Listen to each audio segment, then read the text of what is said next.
and today we are back with the Coaster School series. Today we are working on the supports, like I said in the last video, and I'm getting a little bit of help for this series, for probably the rest of the series by Ocelot, if you want to say hello. So like I said, we are focusing on the supports, and we're doing the Lifthill supports today. So, right when we get started, I'm going to show you guys some familiar pieces that you're going to need while building the supports. So I'm going to start off with this metal fence here. It's just this basic metal fence. You can always swap out the fences to different types of fences and all that kind of good stuff. Onto roofs, we're going to get this concrete roof. We're going to use these concrete roofs. We're going to get the little bit of sloped one and the super sloped one. Those are going to be super good pieces that we're going to need for the catwalks and fences and all that good stuff. But before we actually start the real supports, we're going to get this ride and get some colors. So I was thinking just a basic little blue for that, and then a nice deep orange for the rails. Yes, that looks very nice. And then we'll do the same kind of ordeal for the cars. So when you're trying to color your coasters, I would stay away from the very neon colors, like the neon yellow, neon green, neon red, all that kind of stuff, and the very bright blues too. I would stay more to the pastels, the kind of the lighter colors that look a little bit nicer. You don't want to get those crazy colors that are insanely bright, kill your eyes and stuff like that. So now that we have some nice colors, we're going to get some colors for our catwalks, and we're going to use, so hang on, different point. If you don't know what a catwalk is the little fences besides the coaster on the Lifthill so that you can walk up the side of the Lifthill if there was an emergency evacuation. So, we're going to take these catwalks and probably color them just a nice gray. I kind of like that dark gray. And then for the fences, we're going to do the same blue for the coaster. And then, so the part we're actually going to be using for the real supports instead of the catwalk is if you scroll all the way back in fences, walls, and poles, you get these metal parts. If you want to place those down, also just those general metal frames. These are what we're going to be using for the supports. We're going to place these in squares every little bit of the ride just to make it look nice. So nice square supports.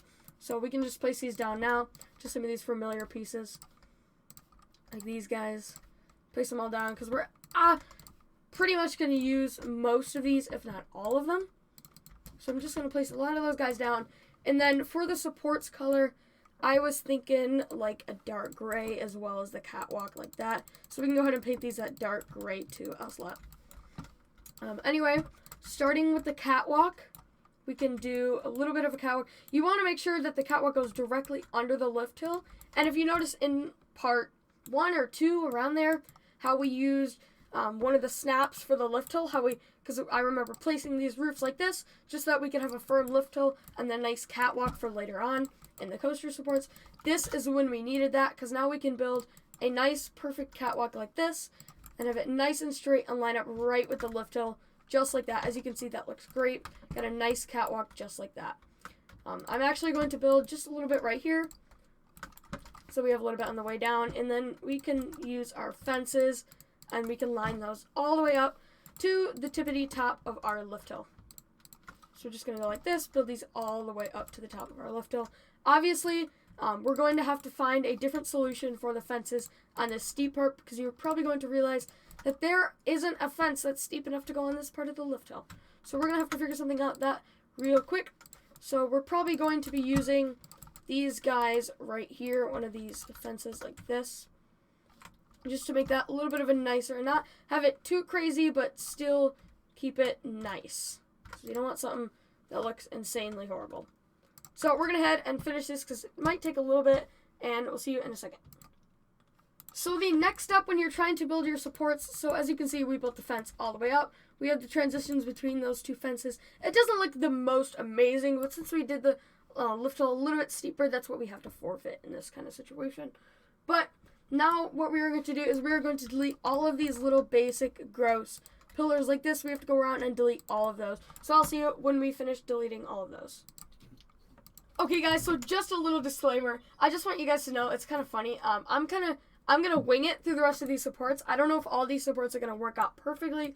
So if I do end up deleting something and replacing it, or the video seems kind of crappy and it jumps through different things, that's why. I'm really sorry. Just try and follow along as best as you can, and I'll try and crop some of the bad stuff out that you don't necessarily need. Anyway, getting onto the actual supports. So as you can see, we made our lift hill go all the way up perfectly like this. So we're going to start building our supports one interval. So we're going to leave interval there, interval there, support, interval, and support at the very top. So we're going to use these large frames like this. We're going to do an interval right here, just like this. And as you can see, I already placed one wrong because I'm so bad. Just like that. And actually, I forgot to add something.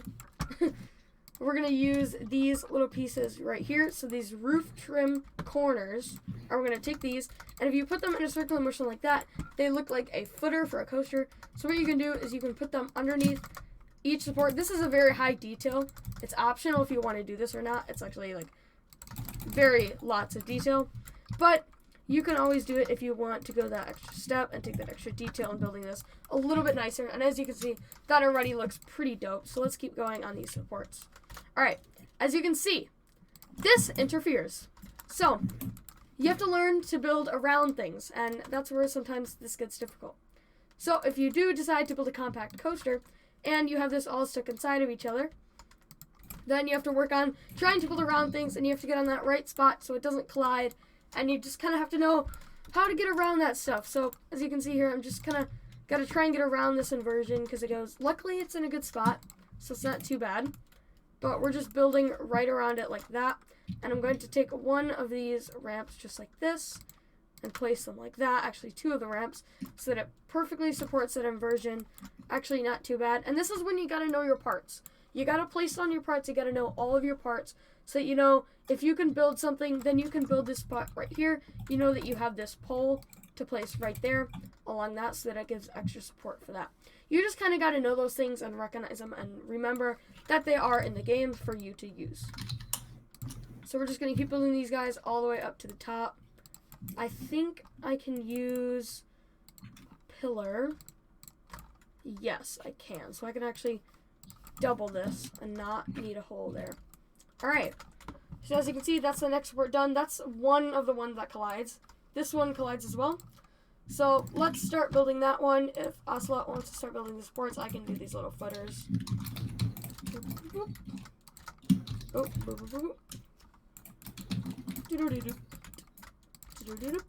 Just like that. Build all of them around. And then we gotta work around all this madness. So you can go all the way up like that. And then over here. So what you kind of want to do is you kind of want to look around. See, like that there, you can put a support there. You just want to look around the places.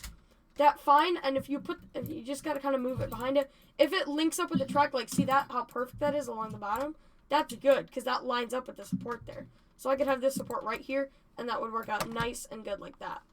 While it would collide with the ground, it works nice. So as you can see, I just want to try and build around the supports. Now, this isn't the only style supports you can do. Obviously, there's tons of supports that you can try and build. This is just one of many that you can build whatever you want. Actually, this isn't going to work out too well, so I'm going to get rid of that support. Oops, not the entire ride. That wouldn't be good. I'm just going to build. So it is okay to go off schedule a little bit when you're building. You can always use just a single support. You don't have to follow the exact same method all the way through.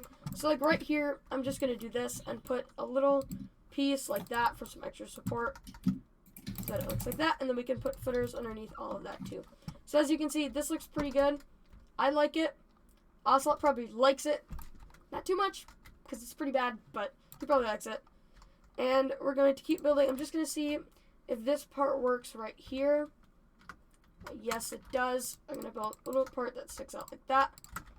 And then we can build something like this. That doesn't look too bad. Looks like a pretty cool looking coaster. I mean, obviously, this does look like a little bit of a mess. I can give you some more examples in different videos if you want, and I can show you all sorts of different types of steel coaster supports. So I've already done it with wooden coasters, so might as well just do it with steel coasters, because I can do that if you guys want. So that is going to wrap up this coaster school. It's a little bit longer than most, almost dragging on 10 minutes. But I want to thank Ocelot for all the help that he's given me in this video to try and get it down to a little bit less than what it would be if I didn't have any help to try and get this done. So that is going to be it for the Lifthill supports today. In the next video, it will be maybe a little bit longer than this, because we're going to finish all of the supports for this coaster here. And then in the video after that, we're going to do the brake run and the station designing, which Ocelot will also be helping us with. So that should be super cool. We should get that done hopefully by January 6th to 7th, around there, maybe the 8th. I don't know what's going to happen.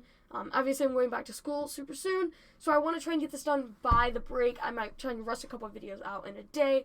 We'll see what happens, but if you haven't already, make sure you join my Discord. Link in the description. Also, a link to Ocelot's channel. If you want to subscribe to him, he has Frontier City content in Oklahoma, so you guys can go subscribe to him. Please do, and I'll see you in the next Coach to School video. Goodbye.